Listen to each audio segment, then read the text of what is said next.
Hi, I'm Jay, and today I'm going to tell you why you should always retorque your lug nuts anytime you've had a wheel off the car. So here's your average car with your average tire and your average lug nuts. Reasons that a tire would come off is, of course, if you have a flat. That's going to be the worst case scenario because typically you're going to be the one changing it unless you have some sort of roadside assistance.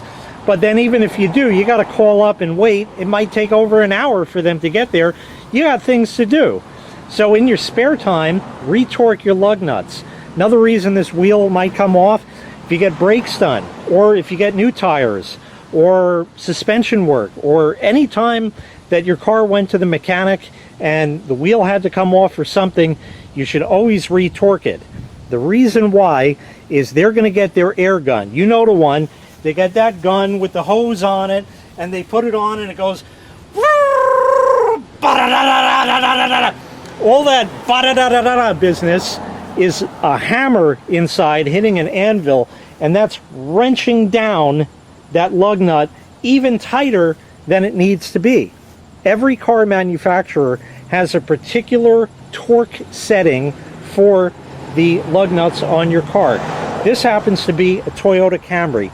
For the better part of 30 years, Toyota has used the same 76 foot-pounds of torque on these lug nuts. I guarantee that if you go to a tire shop or get new tires or get brakes done, anything like that, they're going to put that air gun on there and wrench that thing down as tight as they can possibly make it, dial that air gun all the way up. And the reason why they're doing that is because they don't want the liability of your coming back and saying, I just drove off from your shop and my wheel fell off and now my bumper's damaged and the rocker panels are damaged and I got into an accident and this, that, and the third. So retorque it yourself to the proper torque specifications that your car manufacturer lists. This one, like I said, is 76 foot-pounds. I want to show you what happens. You've probably been there if you had to change a flat tire when a lug nut is too tight. This is all the card gives you. It's called a tire runner. If you have a hubcap, you'd pry that off using this end, but it's also kind of sharp. So you go ahead and you put the wrench on. Now, first of all, do it the right way. Don't put it on like this, because then you got to pull this way. You want to go this way so you can put your body into it. You have the entire weight of your body.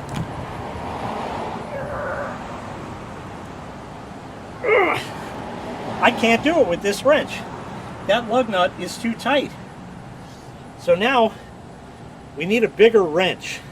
The other thing you can do if you're stuck on the side of the road is put that on, and now you're going to want to go ahead and jump on this. But a couple things are going to happen. First of all, if you slip off, that can easily slice your leg open and you're going to be in for a bad time. So that's why it's very important to do this. The other problem that you could have, and the reason I say this is it has happened to me, when you go and you step on this, you're not only just turning it, you're also trying to bend it downwards. When you couple that along with a lug nut that has been on there that's too tight, what can happen is you can shear that right off, the stud. You can shear the wheel stud right off. Then you got to go somewhere and get that fixed, and God only knows what that's going to cost. So using a much bigger wrench, I got this lug nut loose. I can spin it by hand. So now I'm going to turn that and tighten it, and now put the wrench this way. So again, your body will work with you on it. So we have to get on it, and then we'll go back one and tighten that down. Now, I don't know how tight that is. You want to put more force into that, that's fine. You can go ahead and do that. But I guarantee, just based on the length of this thing, there's only so much torque you're going to put on these lug nuts. Now we're going to do this properly. The proper way to do this is with a torque wrench like this is right here. Now you're saying, oh, I don't know what this is, how to use this thing. It's real easy. There's really nothing to it. You loosen this end piece here, and then you can turn this. And you turn it until you get to the marks that you need.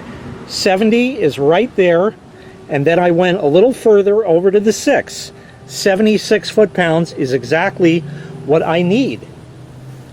So now we're going to go ahead and put the wrench on there and tighten it down. So it's loose, okay, so I'll just turn that by hand till it's tight. And by the way, you can do this all one at a time while your car is on the ground. There's no need to jack it up. Just do one at a time and make sure it's right. This is set to 76 foot-pounds of torque. What's going to happen is I'm going to go to tighten that, and this wrench is a click type torque wrench. It's going to click and let us know. And by the way, if you're saying, well, this tool is expensive, I don't need it, whatever, you can use the little tire iron, that's fine. It'll work for you, but you have to at least have these lug nuts tightened to the right torque for you to be able to use it in the first place. So let's go ahead and put this on. Okay, so we go tighten, tighten, tighten, tighten, tighten, click, click. See that click there? Right when it clicks, you let go. That's all there is to it, and that lug nut is now officially tightened to the proper specification that the manufacturer called for. Now let's get the little tire iron and go ahead and loosen that. So now we'll go ahead and put the torque wrench back on there. 76 foot-pounds. Now you got to work at it. It's not, you know, loose by any means, but there you go, just by hand. And you might be saying, oh, that's way too loose, that's going to unscrew and fall off. Well, you know what? If it does unscrew, and we'll go ahead and do that, we'll unscrew that all the way, take it all the way off. You got 4 more holding that wheel on. And no, your wheel is not going to go all wobbly on you with one missing. Or if you end up breaking a wheel stud after putting that on to get a lug nut off that was too tight. Let's go tighten this back down properly once again. And this particular one is also a ratchet. See how I can come back like that? And that's it. Again, it might feel loose considering what you're going to be taking off of there, but you saw in the beginning, I couldn't even loosen that. I tightened it with this torque wrench to 110 foot-pounds, and there was no way with that little tire iron I was going to get it off. So a torque wrench, like I said, you don't need it, because if you put the lug nuts on with that tire iron, you're only going to get it so tight. Now, is it tight enough? I don't know. But wouldn't it be worth the peace of mind to pick up a torque wrench? I got this one at Harbor Freight. It was $25, and I got it on a Labor Day special for $15. $15 has got to be worth your peace of mind. Here's another lug nut. Oh, look at that. Right on the mark at 76. This one here.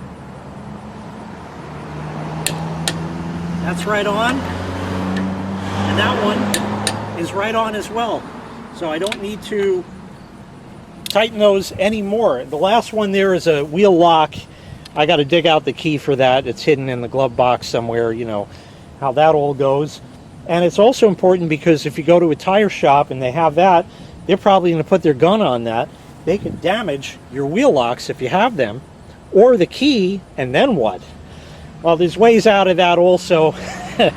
A lot of tire shops can do that for you, but you're going to end up destroying the lug nut. So what we learned today was actually a lesson in physics. It's called leverage. And this will not provide you with a lot of leverage. And that's going to be a problem when you're on the side of the road trying to get your flat tire off of the car. Now, you can get a bigger, longer wrench. There's something called a breaker bar. You can also put a pipe on the end of this, which will extend it, and then it'll work as one unit, and you might be able to break it free. But it's much better to have those lug nuts on your car torqued down to the proper specifications. If you already have gone to a tire shop and you're going to get new tires, you can tell them, I want those wheel lug nuts torqued down to spec, and they should look that up. Or be proactive, look it up yourself, either in your owner's manual or online. You can probably find that information as well, because you don't want to be stuck just having this tool and you can't even loosen them.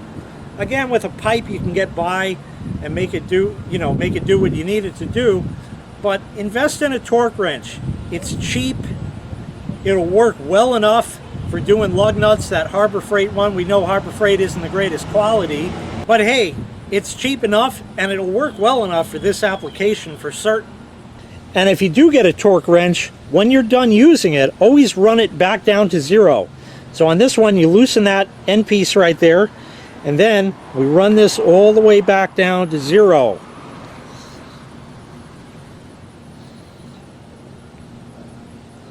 So there we are at the end of the scale. That's 10, and we'll go to 0 right there. Close enough lined up is good. And then lock it down right there. So anytime you've had a wheel off the car, make sure you re-torque those lug nuts, so that way if you do end up with a flat tire at some point on a dark, raining, cold night, far, far away from home, you can get it off and get it changed. Thanks so much for watching. I really appreciate it. If this video helped you out, please consider clicking the like and subscribe buttons. That lets me know that I did a good job making this video and I can continue to provide them for you. Also, if you'd be so kind, click that big thanks button. Thanks again, and we'll see you next time. Bye-bye.